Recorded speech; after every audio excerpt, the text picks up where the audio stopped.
आमच्यासाठी एक मोठी अभिमानाची गोष्ट होती की गुजरातच्या गव्हर्नमेंटनी आणि बन्सी हिरगो शाळेने पुरस्कार देऊन स्मृतिचिन्ह देऊन आमचा गौरव केला तिथं बोलून.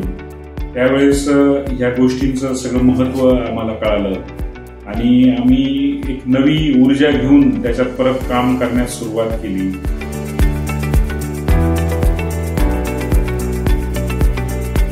नमस्कार, मी प्रशांत गुसाळ, उमरी बाळापूर, तालुका संगमनेर.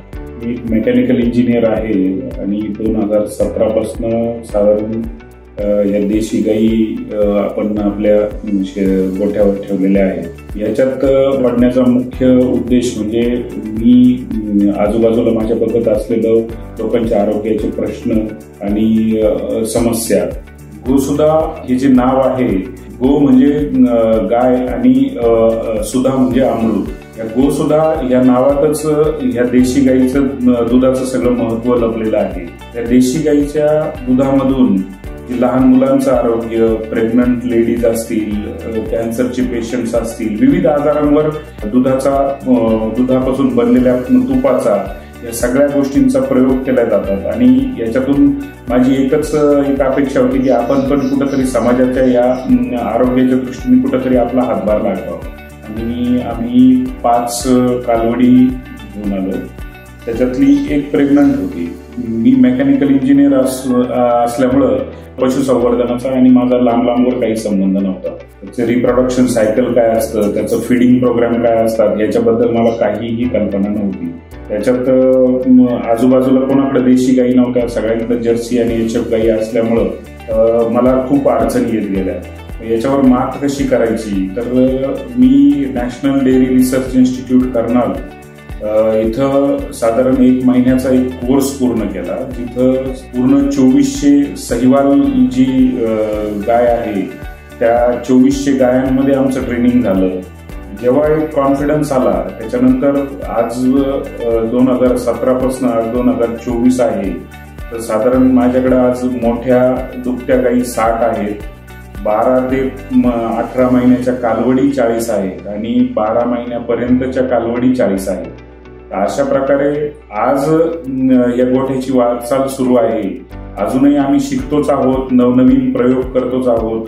हिंदुस्तान फीड्सचे जे प्रतिनिधी आमच्याकडे यायचे, पहिल्यांदा आठवड्याला व्हिजिट्स त्यांच्या कंटिन्यू सुरुवात राहिल्या. त्याच्यानंतर त्यांनी डॉक्टरांना पण घेऊन आले आणि तो एक प्रोग्राम केला. आपण गायींचे वजन घेतले, कालवडींचे वजन घेतले, त्या कालवडींचं वेळेत कसं माझावर येतील या दृष्टीने कोणतं कॅटल फीड वापरलं पाहिजे, या सगळ्यांचं प्रबोधन आम्हाला त्यांनी केलं.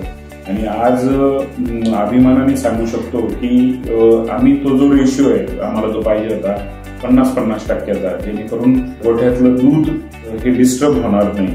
कंटिन्युअस जी दुधाची सायकल आहे ती आम्हाला कंटिन्यू करता येईल या दृष्टीने आम्ही ते प्रयत्न करून आज आम्ही त्याच्यात सक्सेसफुल झालेलो आहोत. ही सगळी जी किमया आहे ती हिंदुस्तान फीड्सचे जे प्रॉडक्ट्स आहेत, अप्रतिम प्रॉडक्ट्स त्यांचे आहेत.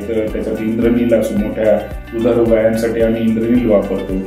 हिफर्स म्हणजे ज्या 12 महिन्याच्या पुढच्या कालवडी तयार करण्यासाठी जे वापरतो त्याला हिफर वापरतो. आणि जे 12 महिन्याच्या खालच्या ज्या कालवडी आहेत छोटे, त्यांच्यासाठी आम्ही ग्रोवर म्हणून जे प्रॉडक्ट आहेत ते वापरतो. या संगमनेरमध्ये साधारण 200 लिटर दूध आपलं रोजच्या रोज विकल्या जात आहे.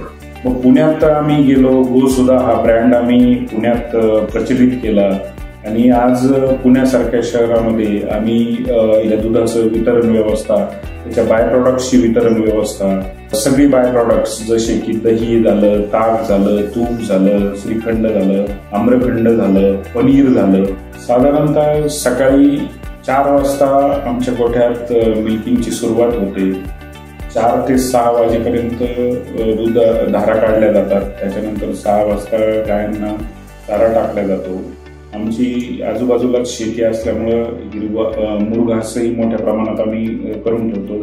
सुका चारा आमच्याकडं सगळ्या प्रकारची कडधान्य, सगळ्या कडधान्यांचा मिश्रित भुस्सा असतो तो वापरतो. या सगळ्या गोष्टींबरोबरच हिंदुस्तान फीड्सचे जे प्रॉडक्ट्स आहेत ते पण आम्ही म्हणजे रोजच्या आहारात दिले जातात. परत दिवसभर आम्ही काही देत नाही आणि संध्याकाळी परत 4 वाजताची रुटीन सायकल सुरुवात होते. परत संध्याकाळी 6 वाजता चारा पडला जातो. 12 तासांचं अंतर आम्ही मेंटेन करतो, जेणेकरून पशूंना आराम पण मिळतो, रवंथ करतात चांगल्यापैकी. भाभा ॲटॉमिक रिसर्च सेंटर असेल, त्याच्यानंतर माझे जे मेंटॉर आहेत गोपालभाई सुतारिया, त्यांचं बन्सी गिर गोशाळा म्हणून अहमदाबादमध्ये खूप मोठी गोशाळा आहे. आमच्यासाठी एक मोठी अभिमानाची गोष्ट होती की गुजरातच्या गव्हर्नमेंटनी आणि बन्सी गिर गोशाळेने पुरस्कार देऊन, स्मृतिचिन्ह देऊन आमचा गौरव केला तिथं बोलून. त्यावेळेस ह्या गोष्टींचं सगळं महत्त्व आम्हाला कळालं आणि आम्ही एक नवी ऊर्जा घेऊन त्याच्यात परत काम करण्यास सुरुवात केली. मी तर म्हणेन की या सगळ्या उत्कर्षामध्ये हिंदुस्तान फीड्सचा खूप मोठा वाटा आहे.